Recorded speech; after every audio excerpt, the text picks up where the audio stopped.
আসসালামু আলাইকুম, স্বাগত সবাইকে আজকের পর্বে। আজকে আবারও একটা চিকেনের রেসিপি নিয়ে হাজির হয়ে গেলাম। আজ করে দেখাবো তান্দুরি চিলি চিকেন।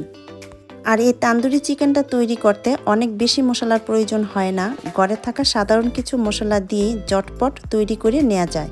খুবই মজাদার এই চিকেনের রেসিপিটি আজকে আমি আপনাদের সাথে শেয়ার করব। এই তান্দুরি চিকেনটা আপনারা রুটি, পরোটা, নান যে কোনো কিছুর সাথেই কিন্তু পরিবেশন করতে পারবেন। আশা করছি রেসিপিটি ভালো লাগবে। তো চলুন দেখে নেওয়া যাক কিভাবে তৈরি করতে হয়। আজকের রেসিপির জন্য এখানে আমি নিয়েছি মুরগির বুকের মাংস 1/2 কেজি পরিমাণ। আর মাংসগুলোকে আমি এরকম ছোট টুকরো করে কেটে নিয়েছি। তবে আপনারা চাইলে মুরগির রানের মাংস এই রান্নায় ব্যবহার করতে পারবেন।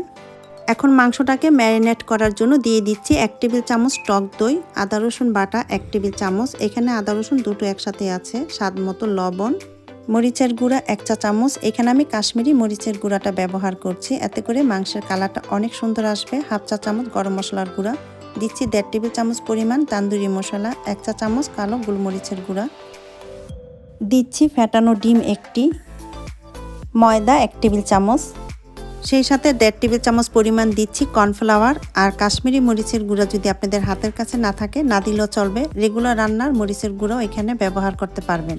এই সব উপকরণগুলো এখন মাংসের সঙ্গে হাত দিয়ে ভালো করে মেখে নিতে হবে। মাংসের সঙ্গে মশলাটা মেখে নেওয়ার পর এখন এর মধ্যে আমি দিয়ে দিচ্ছি 1 টেবিল চামচ পরিমাণ সয়া সস।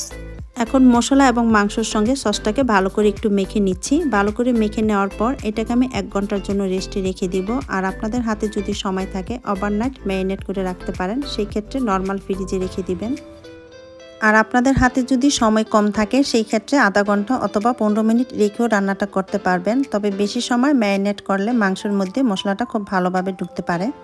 তো চিকেনটাকে আমি এইভাবে একটা র্যাপিং পেপার দিয়ে ঢেকে নিয়েছি। এখন এটাকে একটি সাইডে রেখে দিব 1 ঘন্টার জন্য। 1 ঘন্টা পর এখন আমি মাংসগুলোকে ভেজে নিব। এর জন্য চুলায় একটি প্যান বসিয়ে পরিমাণ মতন তেল দিয়ে গরম করে নিয়েছি। এখন এর মধ্যে দিয়ে দিচ্ছি ম্যারিনেট করে রাখা চিকেনের টুকরোগুলো। চিকেনের টুকরোগুলো তেলে দেওয়ার সাথে সাথে কিন্তু নাড়াচাড়া করা যাবে না। হালকা কিছুটা হয়ে আসার পর এক এক করে উল্টিয়ে দিতে হবে, যাতে একটার সাথে আরেকটা লেগে না থাকে। আর চুলার আঁচটা মাঝারিতে রেখে চিকেনের টুকরোগুলো ভেজে নিতে হবে 5 থেকে 7 মিনিটের মতো। তেলে দেওয়ার সাথে সাথেই যদি চিকেনের টুকরোগুলো উল্টাতে যান তাহলে কিন্তু উপরের কোটিংটা খুলে আসতে পারে, সেই দিকটা অবশ্যই মাথায় রাখতে হবে। 5 থেকে 7 মিনিটের বেশি কিন্তু চিকেনের টুকরোগুলো ভাজা যাবে না, তাহলে কিন্তু ভিতরটা ড্রাই হয়ে যাবে এবং চিকেনের জুসিনেসটাও নষ্ট হয়ে যাবে। যখন দুটো সাইডে এরকম সুন্দর লালচে কালার হয়ে আসবে, এই পর্যায়ে আমি চিকেনের টুকরোগুলো তেল থেকে তুলে নিচ্ছি।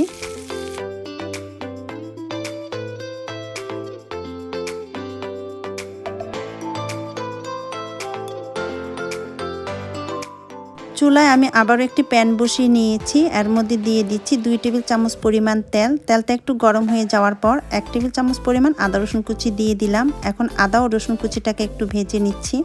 আদা ও রসুন কুচিটাকে একটু ভেজে নেওয়ার পর এখন এর মধ্যে দিয়ে দিচ্ছি 1/2 চা চামচ পরিমাণ চিলি ফ্লেক্স। এখন আদা ও রসুন কুচির সাথে এই চিলি ফ্লেক্সটাকে একটু ভেজে নিচ্ছি।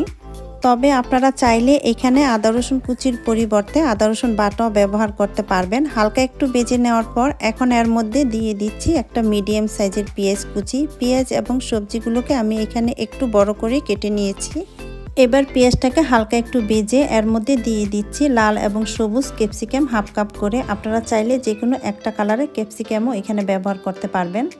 এই পর্যায়ে চুলার আঁচ হাইতে রেখে সবজিগুলোকে হালকা একটু সফট করে ভেজে নিতে হবে। সবজিগুলোকে হালকা একটু ভেজে নেওয়ার পর এর মধ্যে দিয়ে দিচ্ছি 1 টেবিল চামচ সয়া সস এবং 2 টেবিল চামচ পরিমাণ টমেটো কেচাপ। এখন সবজির সাথে সয়া সস এবং টমেটো কেচাপ একটু নেড়েচেড়ে মিশিয়ে এর মধ্যে দিয়ে দিচ্ছি আগে থেকে ভেজে রাখা চিকেনের টুকরোগুলো এবং 2টো কাঁচামরিচের ফালি। এখন না ডেকে নেড়ে চেড়ে 1 থেকে 2 মিনিট এইভাবে এটাকে রান্না করে নিব। আর চুলার আঁচটা কিন্তু শুরু থেকে হাইতেই আছে। 2 মিনিট হাই হিটে রান্না করে নেওয়ার পর এবার এর মধ্যে আগে থেকে গুলিয়ে রাখা 2 টেবিল চামচ কর্নফ্লাওয়ারের মিশ্রণ দিয়ে দিলাম।